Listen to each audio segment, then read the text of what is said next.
everyone. Welcome to Unchained, your no hype resource for all things crypto. I'm your host, Laura Shin. Thanks for joining this live stream. Before we dive into today's show, let's hear a word from the sponsors that make this show possible. This episode is brought to you by Cape, America's privacy-first mobile carrier. Same premium service you'd expect from any other carrier, but designed so your number, your location, and your data actually stay yours. Get 33% off 6 months at cape.co/unchained. Fidelity has been investing in blockchain since 2014. They're not wondering if digital assets will shape the future. They're hiring the talent to help ensure they do. Explore opportunities today at crypto.fidelitycareers.com. Fidelity is an equal opportunity employer.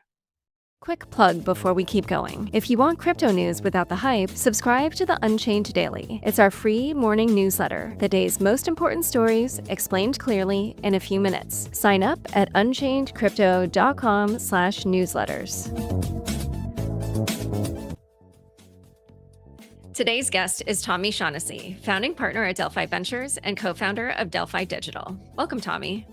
Laura, thanks so much for having me on. I've been listening to your show forever, and it's great to be on. Thanks. Yeah, excited to have you.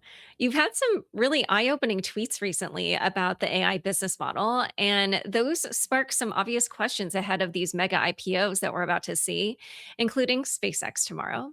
But before we talk about all that, I just want to start with a question for the crypto markets.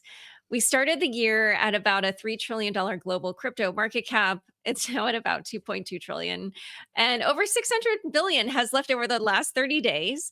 And I was wondering, there's so many theories out there, but I was curious why you thought that was. And also if you felt like some of it maybe has to do with these, well, first of all, just AI generally, but also these blockbuster IPOs that are coming up.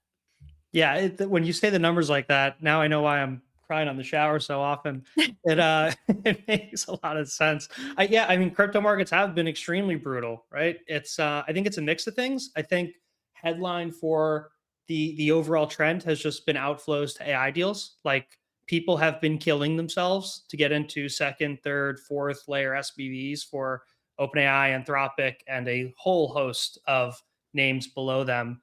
And then on the not pull side, you just have people pushed away from crypto because of, fears about quantum, fears about strategy, and things like that. So it's been rough sort of on both sides.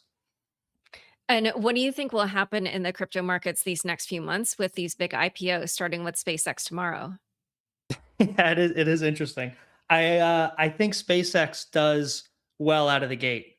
I mean, it's my partner Piers published an incredible report on SpaceX, and I read through it, and it's just such a fascinating story. I mean, he built his thesis around the cost per kilogram to ship something into space and what you get as that decreases, like all the new technologies and capabilities in space. So I don't know. I think it does really well. I've been watching Polymarket, and it looks like consensus is above a $2 trillion value, 2 to 2.5 closing market cap, and it's going out at 175. So I think it does good for the first couple of days. I'd be a little bit more wary as time goes on, though. Okay. Okay. But then do you expect the crypto markets to be choppy these next few months with OpenAI and Anthropic coming?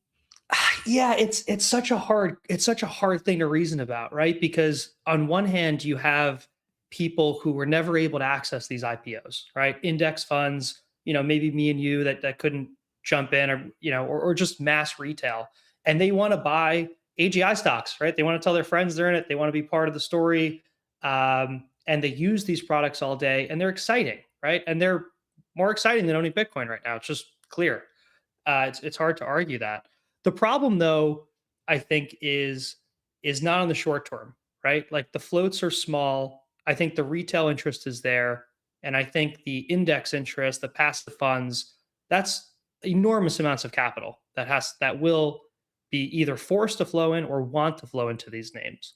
I think the problem could be medium term, a little bit after the IPO window, where stuff starts to get a little tricky.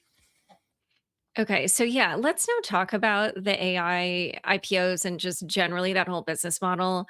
We're going to circle back to crypto at the end, but I want to talk about your post that went viral recently. And it's been vindicated by other analyses that have come out from the likes of Citadel Securities. And it was titled, your post was titled, The Most Basic Way AI Could Blow Up. Explain your thesis.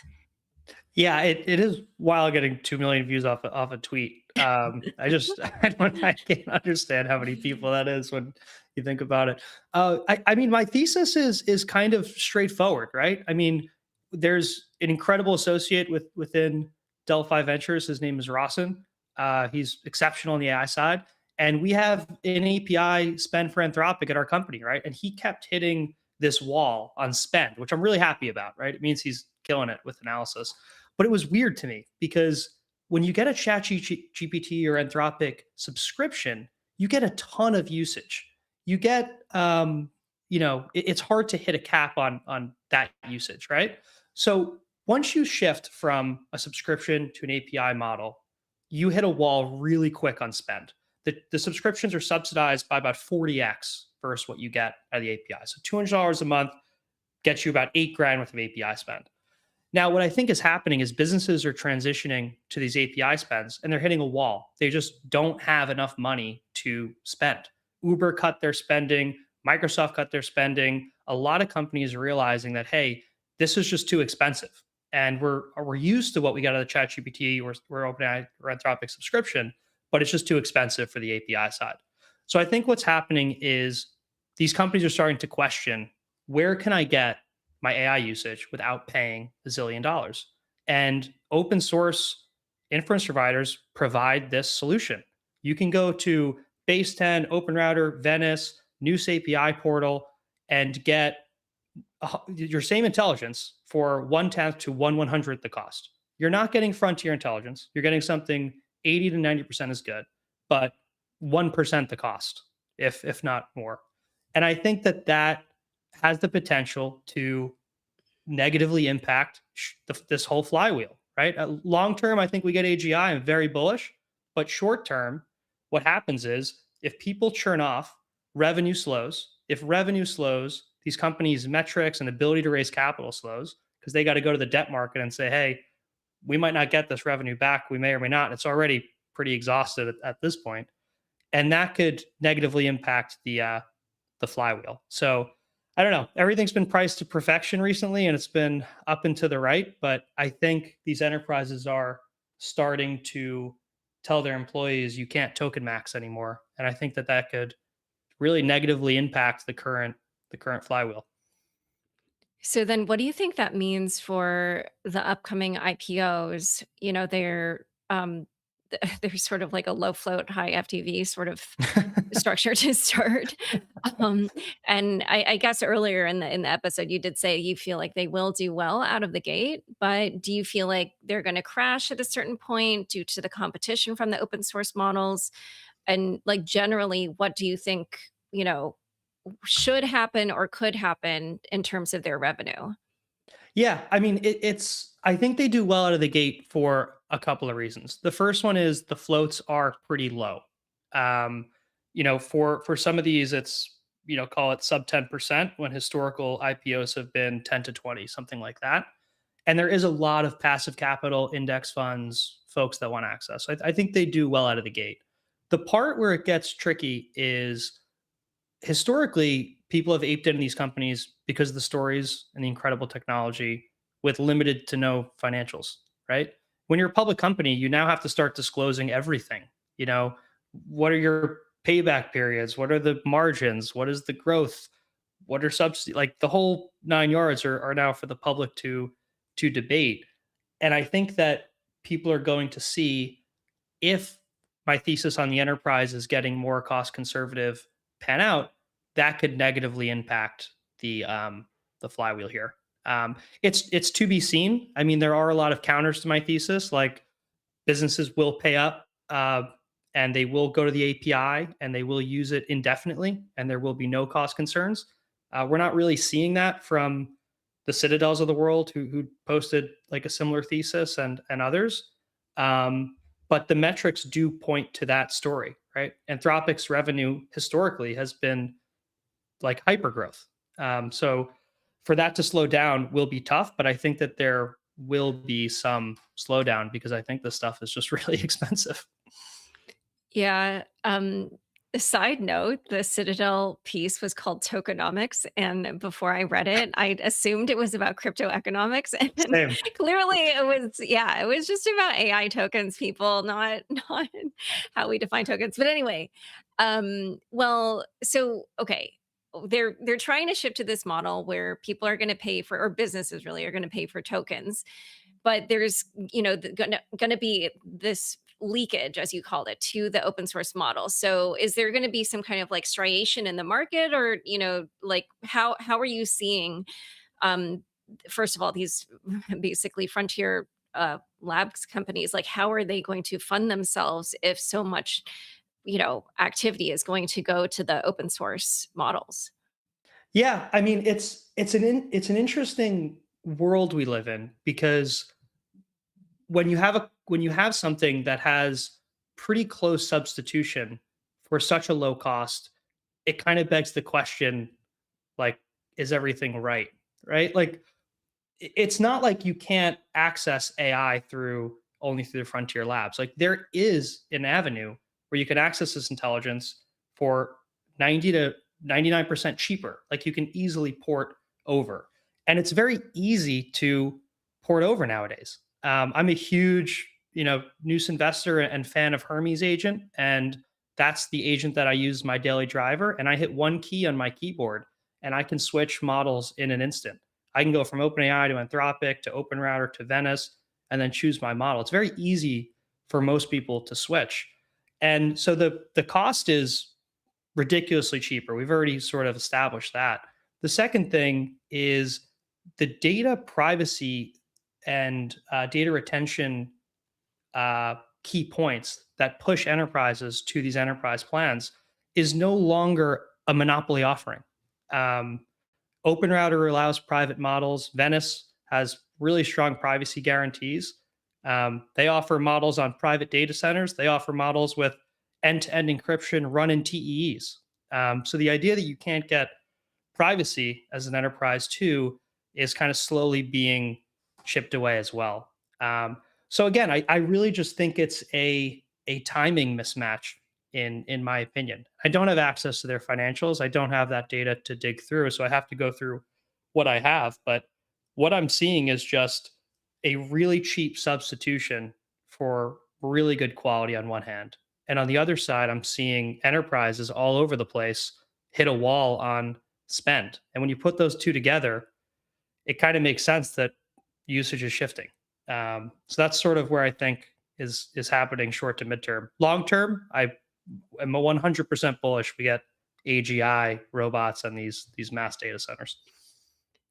Yeah, but let's focus on the business model question, because what you said there makes so much sense, but it almost feels like a tragedy of the commons type of situation where everybody wants the models to get better, but that requires data, but they don't want to give their own data, and they don't want to pay. Like, there's just so many weird little things where the way the incentives are currently set up, people are it's trending in the direction where we won't actually get what we want. Whereas like it seems like there could be a way to, fund this type of stuff that would allow everyone to get what they want. But what, so just with the way things are trending currently, what do you feel like will be the way that these frontier labs companies try to get the revenue they need to fund their GPUs, to train their models, et cetera? Yeah, I mean, Laura, that's like a really good question, right? Like that's like the crux of this is like, how do we get that AGI frontier capability we all want, but we also need to make sure users can pay for it. It's accessible to everybody. And we need to pay for it, but it's getting expensive, but we also want this end result. I think that's like the best question. And honestly, what everybody should be asking themselves. To answer you, I think it is a bit of, I think it's multifaceted. So on one hand, I think these businesses will OpenAI and Anthropic will continue to make absurd amounts of money, like through the subscription model, through the API. That will continue indefinitely. My concern is the rate of that growth, and if people will shift off near term to alternatives that are extremely cheap. And I do think that that is happening. Open Router has shown massive usage, just raised a $50 million round. Venice's usage that Eric Voorhees shares is off the charts. Base 10, pick your inference provider. Together AI, Fireworks, whatever. They're all showing mass usage. The other thing, though, I think is I really think that these frontier AI labs need to have direct ownership of the massive new creations they create to rationalize the spend. If it's a new medicine, they should own, I don't know what it is, 10% of it. I don't know. If it's a new robot, if it's a new technology, if you have ridiculous frontier intelligence creating these things, OpenAI cannot be the beneficiary of a $200 a month subscription, right? That just isn't fair to them. It doesn't make sense. Okay, so in a moment, we're going to actually talk about one other factor, which I'm going to call the China factor. But first, we're going to take a quick word from the sponsors who make this show possible. If you hold crypto on your phone, your biggest vulnerability isn't your wallet, it's your carrier. AT&T, Verizon, and T-Mobile have been breached again and again, and SIM swaps are still one of the easiest ways for attackers to drain accounts. That's where Cape comes in, America's privacy-first mobile carrier. Same premium service, but Cape rotates the identifier on your SIM every 24 hours, deletes your call and text metadata after a day, and protects against SIM swaps with a 24-word recovery phrase that only you control. You also get 2 middle-to-end encrypted secondary numbers for banking and signups, so you stop handing your real number to every app that asks. Go to cape.co/unchained and use code UNCHAINED for 33% off your first 6 months. Fidelity has been researching and investing in blockchain since 2014, long before it was a headline, and they're hiring crypto and DeFi professionals to join their team and discover what's next in finance. Fidelity is looking for people with fresh perspectives from different backgrounds, whether it's tech, UX, or product design, whether you're crypto savvy or crypto curious, as long as you have the passion to make a real impact at a company striving to make finance accessible to all. Explore crypto careers at Fidelity today and make the decision that could change your future for the better. Visit crypto.fidelitycareers.com to learn more. That's crypto.fidelitycareers.com. Fidelity is an equal opportunity employer. Before we dive back in, a quick word about something we make ourselves. If you like the way we cover crypto on this show, clear-eyed, no shilling, just what actually matters, you'll like the Unchained Daily. It's our free newsletter that lands in your inbox every weekday, with the most important stories in crypto written by journalists, not marketers. No jargon, no hype, no number go up cheerleading. Just the news you need to stay ahead in the time it takes to drink your coffee. Subscribe for free at unchainedcrypto.com/newsletters. Back to my conversation with Tommy. In various tweets, you also talked about the open source Chinese models and the potentiality that they'll end up going closed source.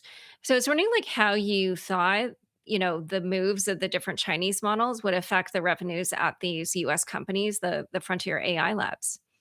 Yeah, another great question. The Chinese models are all open source, right? DeepSeek, Kimi, Minimax, GLM, and they're incredible. I really like GLM 5.1. People like all these models for different reasons, and they fine tune the hell out of them for all sorts of reasons.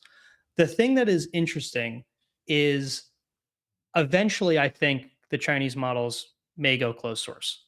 And I don't think that people are expecting that. But there were kind of some rumblings here, right? Like Alibaba released a model a couple of months ago and they open sourced it. And like the next day, the main dude was fired. GLM, I think, kept 5.1 or 5 or 4.7, one of those, like private for a little while before fully open sourcing it, right? So it feels like there is some rumblings there, but nothing has really changed. The reason I think it could go closed source is because these companies are spending tons of money to train these models, right? And they're really not getting any value flow from it. They're not getting the data because the models are run on inference providers like Venice, OpenAI, things like that. They're not getting they're not getting revenue from that. They're not getting the data flow either. When you use the model to train the model, like that's a huge training loop of information that they can use that they're not getting. So I think eventually, if they continue spending obscene amounts of money, they might go closed source. Their current strategy to open source makes a lot of sense. If you don't have the frontier intelligence, you want to uh, impact your competition by giving a close and free substitute, right? It impacts margins, it impacts their funding. That's what we discussed earlier.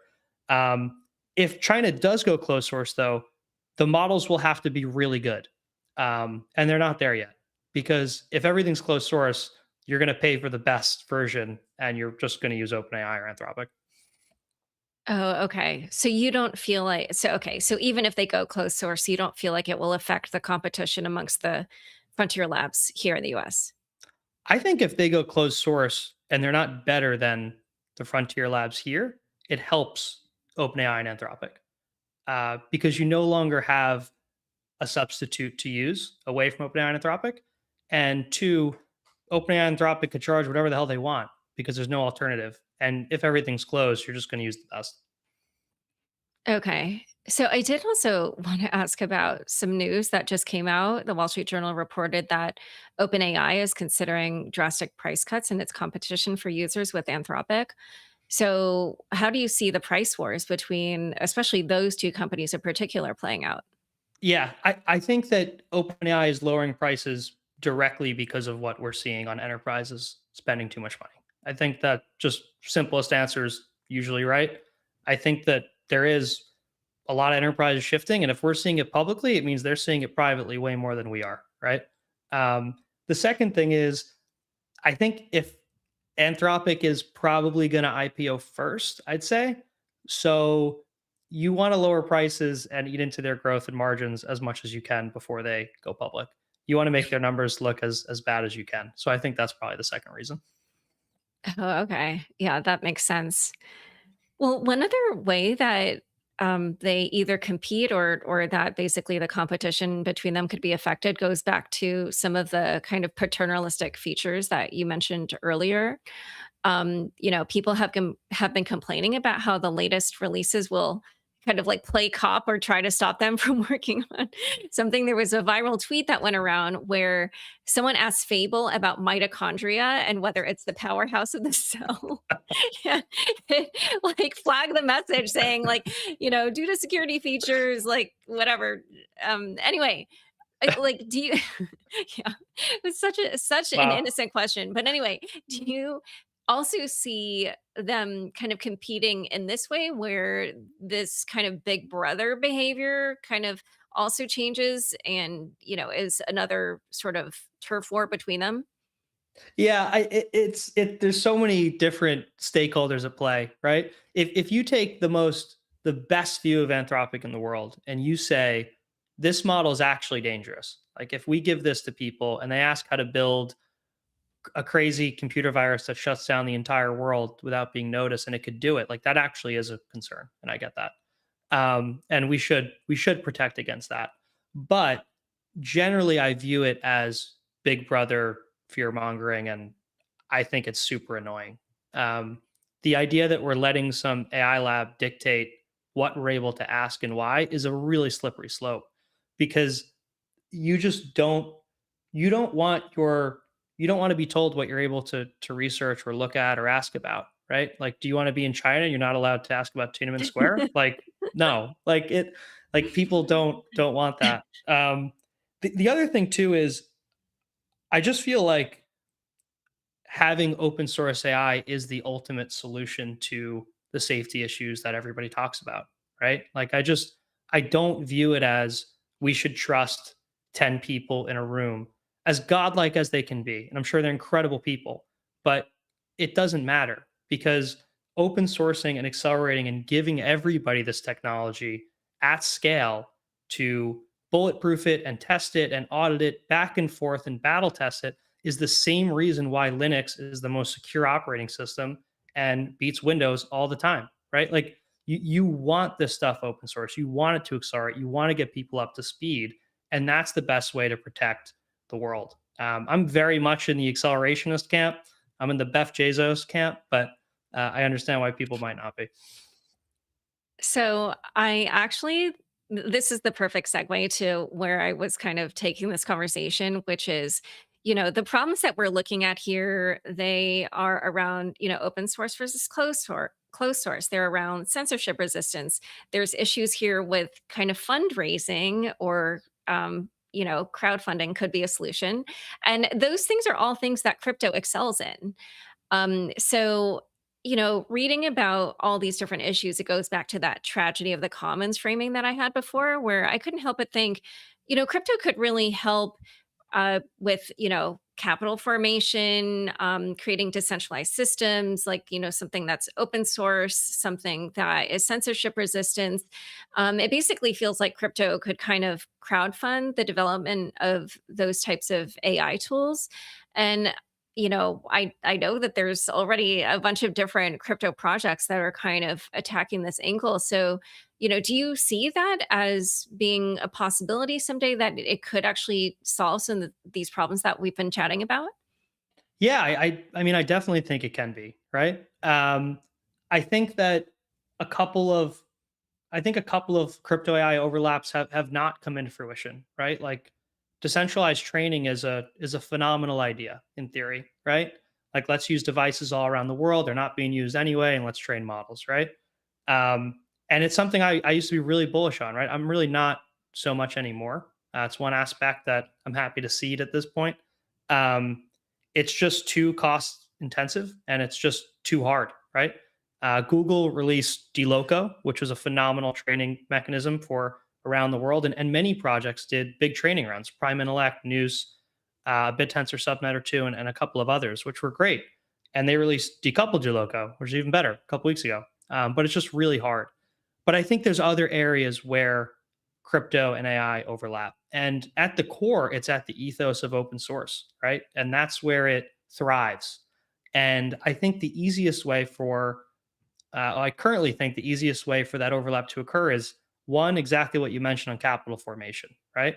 Like it'd be very easy to do an IPO or sorry, an ICO for a major open source AI company and build an incredible model, even if the model is being built centralized. If we could all own it and secure it and deploy it, and that company makes money, which is tough because you have an open source model, how you make money, it is difficult, but I think that's the way to go.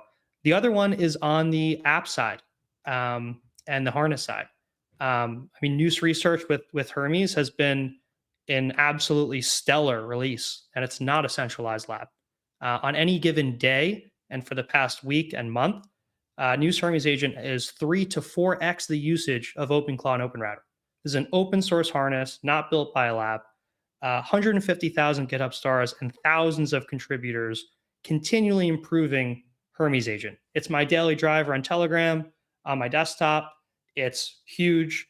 And once you tap into the open source global community, it puts projects on a flywheel and a velocity that's just really hard to catch.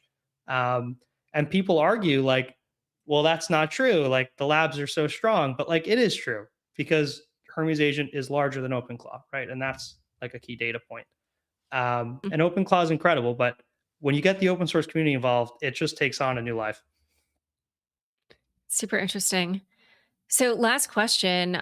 You already mentioned News research, but as I also talked about, there's already a bunch of crypto players in this space, and I was wondering if you had opinions on kind of which ones could tackle which pieces of the various problems that we discussed, with Venice AI, which we've also mentioned being another contender, or BitTensor, as you also mentioned. Yeah, I mean, some of these we own through the fund, or I might personally, just as a disclosure, my CCO would want. I think Venice is doing an incredible job, right? I'm a huge Eric Voorhees fan. I think he's just good for humanity in general. Um, but giving people open source access to these models at scale with privacy is unique, right? You just mentioned Fable, like blocking people's requests. That's exactly what Venice is built for, right? To not block your question.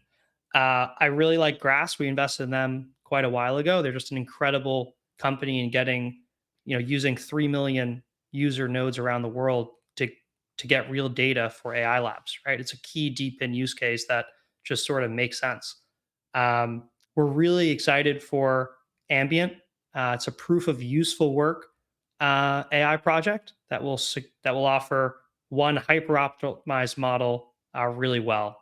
So there's a lot of areas here, like whether it's DeepIn or capital formation or the app side that are starting to take shape.